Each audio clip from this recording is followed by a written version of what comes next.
Hello everyone, कैसे हो आप सभी। हिंदी भाषा सीखे में आप सभी का एक बार फिर से स्वागत है।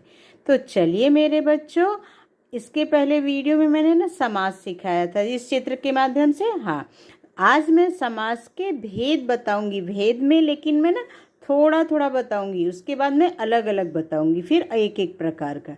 ठीक है, इसको हम कैसे समझेंगे, एक छोटे से गीत के माध्यम से समास के भेद को समझेंगे। ठीक है, कितने पूरे 6 प्रकार हुआ करते, इसको भी जानेंगे। कितने होते हैं? 6 प्रकार। आसान जुगाड़ तरीका अपनाकर गहराई से समझेंगे, पहचानेंगे। आसान छोटे छोटे ट्रिक्स लाई हूँ मैं आप लोगों को समास को सीखने का। ठीक है, एक एक समास का मैं छोटा छोटा सिखाऊंगी। सबसे पहले समास के नाम जान लेते हैं।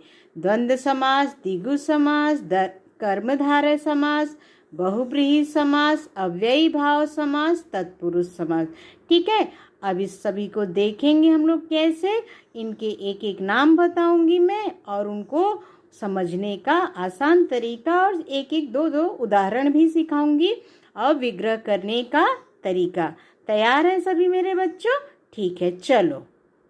पहला समास आया है द्वंद्व समास। द्वंद्व समास की पहचान है दोनों पद प्रधान हो, जैसे माता पिता, राजा रानी।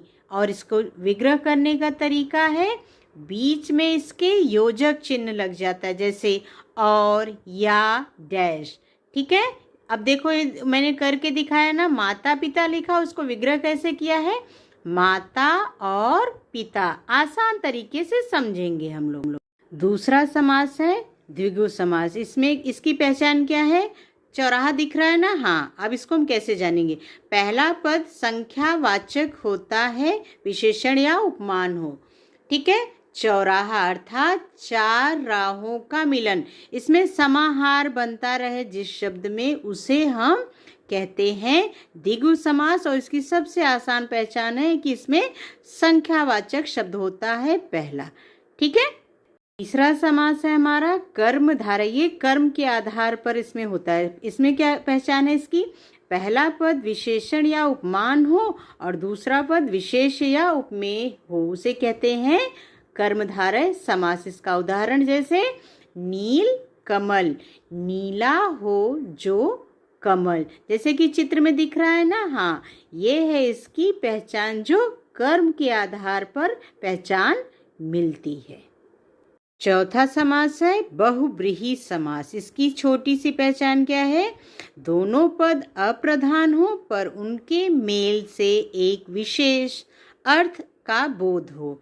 ठीक है, जैसे चंद्रशेखर, चंद्र है शिखर पर जिसके, अर्थात हमारे भोलेनाथ शंकर जी।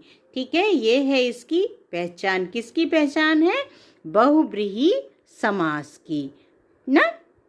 पांचवा समास है अव्ययी भाव समास। पहला पद प्रधान तथा अव्यय हो और दूसरा पद गौड़ हो, जैसे यथा शक्ति। और इसका विग्रह करने का तरीका, शक्ति के अनुसार, जैसे आजन्म, जीवन भर।